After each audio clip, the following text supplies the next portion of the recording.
Exotická krajina s 95 miliónmi obyvateľov chce so Slovákmi spoluprácu v oblasti turizmu, obchodu či kultúry.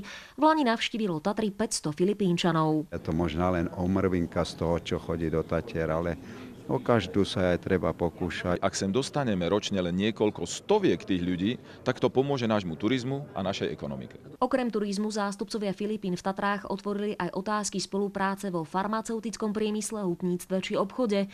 Predaje či výmeny pozemkov medzi krajinami zatiaľ nie sú aktuálne, obe strany však investície nevylúčili. Organizing this tour. So that exchange of tourists will benefit each of our... Filipíny pozostávajú z viac ako 7 000 ostrovov. V krajine vzdialenej 11 000 kilometrov nepoznajú sneh. Na Filipínach je momentálne leto a 30-stupňové teplo. Zasnežené Tatry ich preto očarili. Told my wife, since these are the first snow, I'll get a cup and send it to you by FedEx. Slovenské ministerstvo zahraničných vecí ešte musí dotiahnuť problematiku víz. Naše veľvyslanectvo totiž vyžaduje, aby ľudia z Filipín leteli 2000 kilometrov do Džakarty a osobne sa predstavili. To by sa malo v blízkej budúcnosti zmeniť. Ivana Radkovská, Slovenská televízia.